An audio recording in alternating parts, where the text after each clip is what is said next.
Hi everyone, Nic here, and I'm here with Gyanmitra, who's my yoga teacher here at Swan Foundation.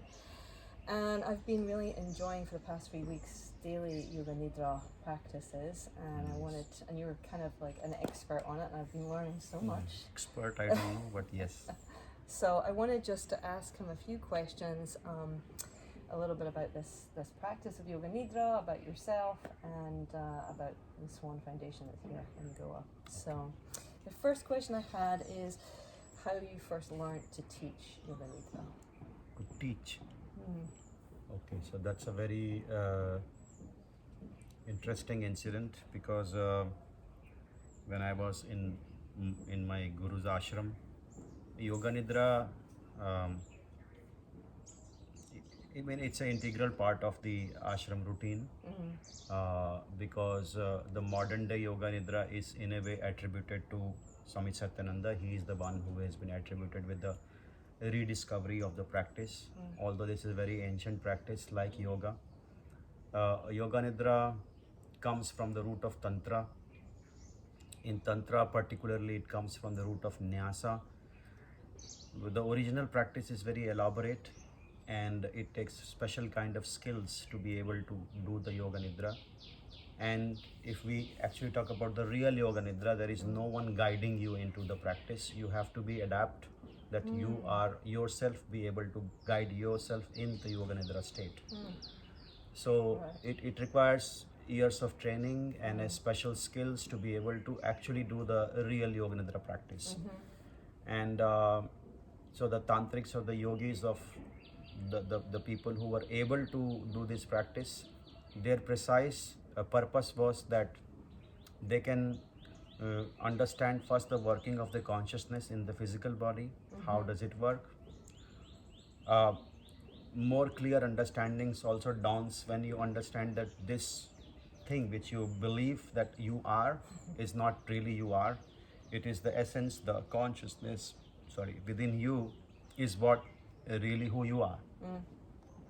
To be able to also expedite the experiences of consciousness, they would take the consciousness out and have multiple experiences with it. Because as we look at ourselves, we have a physical body. This body has to conform with the law of physics that it cannot be in two different places at any given point of time. You are from Edinburgh. You are here right now in Swan Yoga Retreat. So you are here right now. I am. You are not there. Definitely here. You are not anywhere else. I am here right now, so I am also here right now. Physically, I have to be here. Mentally, emotionally, energetically, I can be in different places. But the physical self is here. Now, the tantrics, the yogis, they devised a mechanism through which they can let the physical body be in one space and then take the consciousness out of it and have experiences which they otherwise would have not been able to do. So it's a very great tool to do that. But that's the ultimate aim of Yoga Nidra. As we understand, the ultimate aim of yoga is to attain the states of samadhi, the state of transcendentness, the state of the state of union which you feel within yourself of the individual self with the cosmic self. That's the ultimate aim. But as I explained before, that this is a very specialized practice. It requires certain kind of special skill sets to be able to even do the practice. But as we know that in the modern time, Swami Satyananda rediscovered the practice and he redesigned it so that it becomes very simplified and any mortal beings like us can do it. So now the practice is in a way guided, but even now your aim should be that you should be able to lie down and give mentally yourself all the instructions and do Yoga Nidra on yourself. That is the ultimate achievement you can do. So many a times when I am teaching Yoga Nidra to you all, I am also lying down here. Going through it. And going through the practice. But there is one hindrance in it that I have to speak loudly, so Right. that the instructions are relayed to everyone else. The next level would be that lying down and giving instructions mentally to yourself, and then go into the state of deep relaxation by giving instructions to the whole body and mind and all that. That will be a next level achievement. Right. But now coming back to the practice, as we understand the practice today, right now in this moment, is that it's a guided practice in which the practitioner has to lie down in the posture of Shavasana, the corpse posture, and then the instructions are relayed either by a live teacher, or you can also do it by recording. That's a good question, right? Because there are recordings now. Like, Yes. what's the difference between Okay, live the and main recordings? difference between there is. there is definitely there is. So the main difference between recorded practice of Yoga Nidra and a live teacher is that a live teacher is looking at you while the practice is being done. The person is monitoring you. The level of voice can be raised by the live teacher. Whereas if you are listening to a recording, in most of the cases there is no connect between you and the person's voice.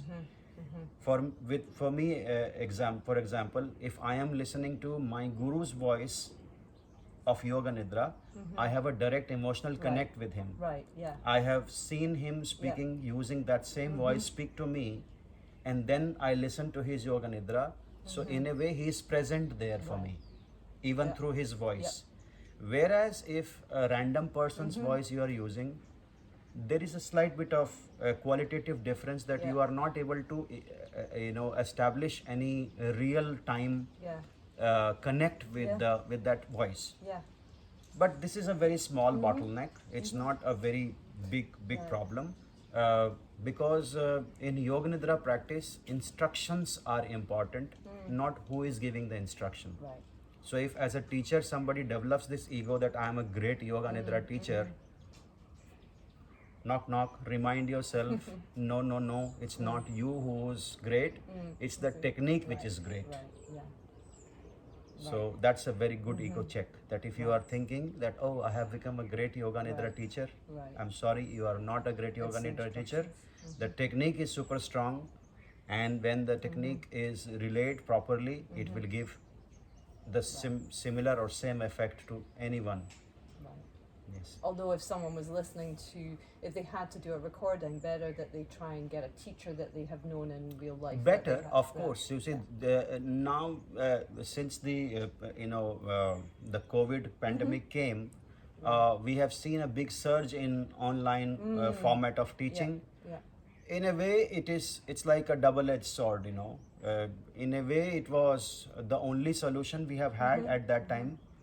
But then too much dependency on that is also not great, because then the connect which you establish with a person who's sitting in, and then yoga is all about energy. Sure. So if somebody is physically present there, they are also present with their energies in that same space. Right. So you are sharing the same space in which you are sharing basically an exchange of energies happening. Yeah, absolutely. That will be absent in a online format of class. Although I had a big apprehension about this whole thing happening, that how will I be able to move on from on-site training to online training. I had my own doubts about it. I had a lot of reservations about it, but then we were pushed into that direction because of the pandemic happening. I'm sure 10-15 years down the line we would have seen this happen, but because of this it just got a little bit preponed, pushed before it came to us. Another experience I can share, because there was a Yoga Nidra training I was doing for students in Japan. And this training was unique in many ways. A, because it was happening online. B, most of the people who were participants, none of them understood English. So it was simultaneously being translated. So the entire of the Yoga Nidra was being translated simultaneously by a translator, and yet everybody got And it still works. a good effect. Right. So This is an energetic transmission. no, not also. only that. What I'm trying to establish here with this is that the technique is super strong. That Yeah. it really doesn't matter the the gaps Right. that you are not physically here. Yeah. But of course, nothing can replace a real physical presence of the teacher and the student, and that's another kind of experience. We cannot compare these two. Right. But given the circumstances we are in right now, I think it's still working. So it's good. Cool. And so I wanted to also ask, like, what do you enjoy about teaching the practice? And if you have, like, within the practice, because there's parts within Yoga Nidra, like, is there a favorite part that you have? No, see, you cannot break down the Yoga Nidra into parts because it's a complete practice in itself. So, as a teacher, one should definitely not have any favorites. This is one thing we should avoid. So I do not have any favorite parts of the practice. I definitely like the whole practice Right. in itself as a whole, Right. because personally what I have seen that when people walk into the space here and they lie down, and then the 45-50 minutes of the time they are just lying down, while their bodies are still, many things happens also in between. And then when the practice is over, there is you can physically see that the person has become relaxed. So that's a great reward. Right. Yeah. That with your little bit of effort, you have been able to bring some relaxation to someone. Yeah. So it's a great reward. And you don't have any favorites when you do the practice? Like, I have parts of it that I'm like, oh yeah, I love this part. Like, it really. Not really. Although, I mean, as you have also experienced here, that within the Yoga Nidra practice, we have many different kind of Yoga Nidras. Yeah. That we have. So I think my favorite would be the Chakra Visualization. Right. That is my favorite. So that's the one you like, where you go through the chakras. When you go, where you activate, invoke the chakras by chanting their names, and then when you activate them by chanting the seed sounds. Right. So that is you can say that That's teaching one that you- is my favorite. Right. And what about those people who, if someone was coming to, let's say, a studio or a shala, and they walked up the stairs, they would kind of just look in and see basically people doing nothing, just lying around on their backs. Now, you might say, well, what's the point in spending money to go to a class where you're just lying around on your back? I can do that at home. So what would you say to people who might see Well, it then they are waste of completely time or money? completely mistaken, because try lying down for 45 minutes without any movement. Do that first. Within 10 minutes, you will start feeling scratching, sensation. Your mind will be in 20 different places. You will start. You will roll to one side, to the other side. You will start missing your phone. No. Right. Try doing that, Yeah. and then say that, oh no, it's just waste of time and money.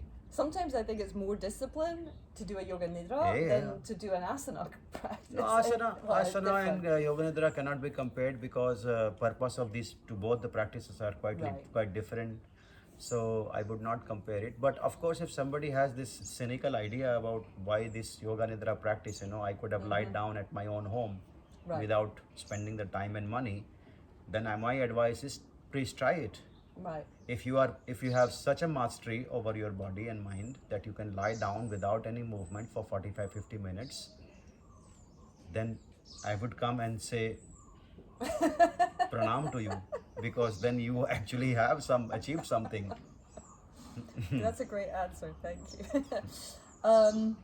So I wanted to move on to a little bit about the mechanics behind it, because on the surface, again, it looks simple. There's not a big thing going on, but yet it's been proven, and a lot of scientific A studies lot of and so on scientific studies has been done. around how it's useful, particularly for healing trauma and PTSD and Yes. those kind of things. So maybe you could give us a little bit insight into behind what's happening when you Yeah. do a Yoga Nidra. Yeah. So basically, there is this wrong notion about asana practice also, that it's primarily for the body. I'm sorry, it is not for the body. The body is just merely used as an instrument to reach to the states within the mind of relaxation, of composure, of letting go of the stress. Basically, asanas are to instigate the pranas, the movement of the pranas in the body, and also bring in. And for the people who might not be familiar with Prana is the subtle vital energy which is inside the body, because even after death, our bodies remain, right? doesn't it? Yep. Very interestingly, in the movies, they show that somebody is being operated by a doctor, and then the operation theater door opens and the doctor comes and says, remove the body. Why that person is now being referred as a body, not as a person? Right. So Yeah. the whole of our life, we are attached to this form and we think this is what we are. But even after death, this is what we are is still remaining, either lying on the floor, on a table, or wherever. Now they're just a body. But it's a body. So what left your body? That is in essence who we are, and that essence is prana. That vital, Very clear. Yeah, the vital force of energy which is inside of you, Yeah. which is running this physical matter, Right. is prana, and that is in essence who we are. So when we practice the asanas, we are basically instigating the flow of prana within the body. So that is why you feel good, you feel energized, because your pranas have been Prana's energized. moving. When a prana has been moved and the body has been energized, of course physical benefits are there. You will have a better functioning body if you are practicing Joints asana. and so on. The joints are moving freely. When do you feel your body? When there is a problem in the body. That's true. You feel your head more when you have a headache. Otherwise, do you always feel that you have a head? No. We don't feel I our was going body. to say, even the fact that you're alive. I mean, we don't even think consciously No, that we're alive when no, we have vital we do energy not. all the time. Exactly. Till there's a problem. There is a problem, then your entire focus will, if you have a prick in your thumb, your entire focus is there. So this is how it works. The attention goes over there because there is a problem there. So if you will feel your body more if you have problem in the body. Otherwise, you will not even feel your body. Yeah. So what was the question? It was about how we can use Nidra to heal. We were talking about prana. Heal trauma. Asana is Yes, prana. yes. Yeah. So primarily this practice is all about mind, because nothing is really happening in your physical body. Right. Everything is happening is within your mind. Right. So with the mind itself, we are controlling now the pranas. So I don't know, because you are lying down and practicing Yoga Nidra, but I have seen a lot of things happen in people's body when they are lying down. So many times there will be like a shivering or like sudden movement. Why it happens is because when the mind's control over the entire body system starts to loosen up, then the pranas get a free field to work. Right. Because of the tensions of the mind, because of the stress which we have created within the mind, it obstructs the flow of prana into various parts of the body, depending on what kind of thought process you are engaged in. So that blocks and prohibits the free flow of prana in the body. It's funny. See, one thing is very clear, that you do not have much control over your body, but you definitely have a lot of control in screwing up the system which the body is actually designed to work perfectly. Just by our thought process, we can create constipation, we can create blood pressure, we can create hypertension, we can create stress-induced problems in our mind just because of thinking. So when we separate the thinking and the body in the Yoga Nidra a little bit, then there's a system override. So the pranas, they get a free flow, and that's why sometimes people That go little into that. Like, jerks. so because the pranas are moving inside the body, and then there is a shaking. Right. So all of this phenomenon happens, but then the conscious mind doesn't have any control over these things, because the control has been loosened a little bit, because you are withdrawn a little bit. Right. And many things happens in Yoga Nidra. In the laboratory, we have done a lot of research. Right. A lot of research there has is, been yeah. has been done in Yoga Nidra, and scientifically it is proven that it brings tremendous amount of relaxing. It produces these alpha waves in the brain. The amount of relaxation received in one practice of Yoga Nidra could be 10-15 minutes of deep sleep experience. Right. So it's a very time effective practice, because you invest nearly 45 to 50 minutes of your time, let's say 1 hour of your time, Right. but the amount of relaxation you derive out of is like maybe 6 hours of sleep. That's a good bang for your buck. Definitely. And especially because people are struggling with sleep at the moment. Exactly, so insomnia is it's an epidemic. People are eating various kind of pills to even go to sleep, because the Yeah. mind is too worked up Yep. that it has forgotten how to Yeah. relax. Yeah. So relaxation now has become an art, and this should have come so naturally to us. But unfortunately, because uh, the funny thing is that nowadays, even for relaxation of the mind, we watch something on a screen, and we think that we are actually relaxing our mind. This can be equated to that you are trying to douse a fire by putting more gasoline into it. Yeah. So you may think that you are relaxing, because of course what happens that during the time when you have watched something on a TV screen or a laptop or whatever, so the mind is taken away a little bit from the immediate problems which you have been feeling, Right. because your mind is not engaged there. Now you're So watching you TV. you kind of feel relief, but the back process has not been dealt with. Right. So the root of your stress is still there, and you have not been able to deal with. You have just taken a time out, Right. but Yeah. it's not gonna serve in the long term. It's not gonna serve the purpose. You have to figure out a release system of stress which is building up inside, and because of the thought process. Yeah. So Yoga Nidra can really help in that Yeah. area. I mean, I think it's almost, for myself, like it's almost a guarantee that you can help your stress levels. Like Yeah. It's there's no doubts about No, it. no you doubt, know? no like doubt. no doubts No about doubt. it. And what about one of the things I loved that you shared was the idea, or that again, like the yogis knew just so much and had really studied the whole system of the body, and that they understood that we're recording everything. I really thought that was great. That you talked about how, although we, are focused, let's say, on getting my mat set up here and listening to you, in actual fact, the mind, the system of the No, your mind, eyes have taken pictures of the Right. entire scenario. everything, and Yeah, I can give you an example. You know about hypnotherapy. yeah, Now in hypnotherapy, what happens that the hypnotist will take you to in a deep state of relaxed, and then the hypnotherapist will ask you to go back in time and remember that place where you are in.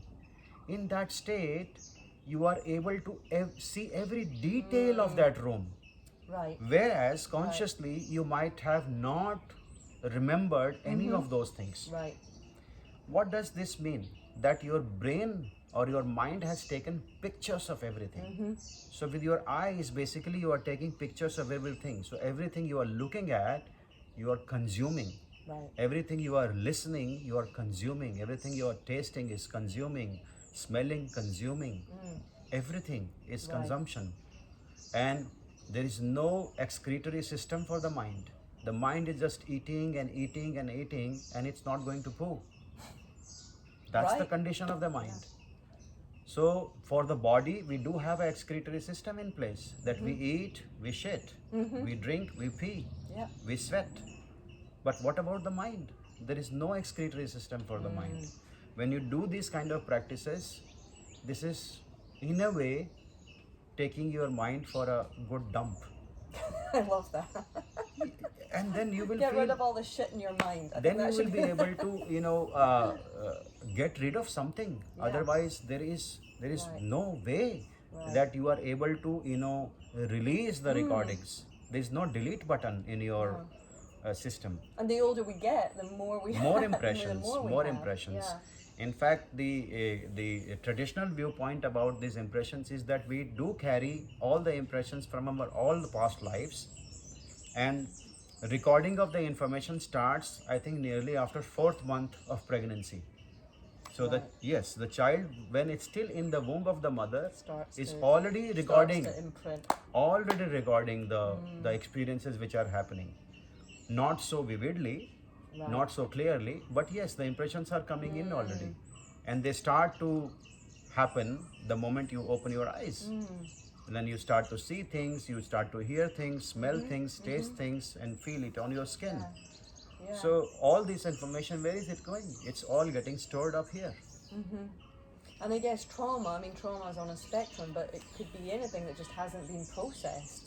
You know, that's just, we've had something we haven't been able to respond to. Yeah. So the thing is that the viewpoint of yoga about trauma is that every thought or every impression has to be eventually let go. Right. Every thought, Zen goes out, just like the food, right? Yes. Everything, whatever, every information, every thought has to be let go. Now, we are mostly concerned with trauma is because we think that this is a negative memory, negative impression within ourselves, and it does affect our thinking, our acting, our interpersonal relationships with people in the society. So we are more concerned about that. But we are not even concerned about the other impressions. What about them? They are also baggage. Good impressions, bad impressions, doesn't matter. They both are impressions. Yeah, and that's this is like pure yogic. Pure yogic. This is not, Instagram, let's be happy, rainbows. This is... Let's be happy is a very overrated idea. Yeah. You know. But the true yogic teaching is all impressions, good, bad.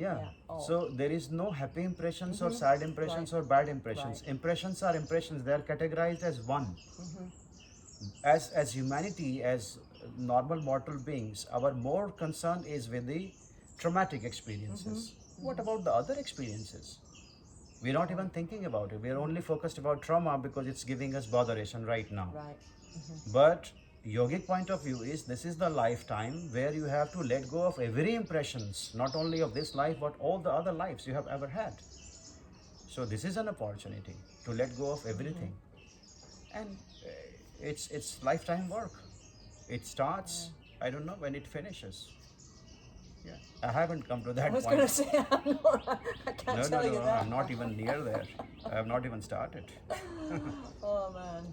So thank you for all those answers on Yoga Nidra. I wanted to ask, just since you're here with me on camera, I've got 1 week left. I've had a great 3 weeks so far. It's really been an honor and a privilege to be here and just take part in the classes, learning things. It's always, even as a teacher, to learn and hear someone else talk about it, reminding myself why I love this practice, because we can kind of get a little off. But tell me a little bit about the Swan Foundation, since you're the person who's really... Okay, so basically this place is a kind of a dedication to our Guru, because he's the Paramacharya of Bihar School of Yoga. Paramacharya means the head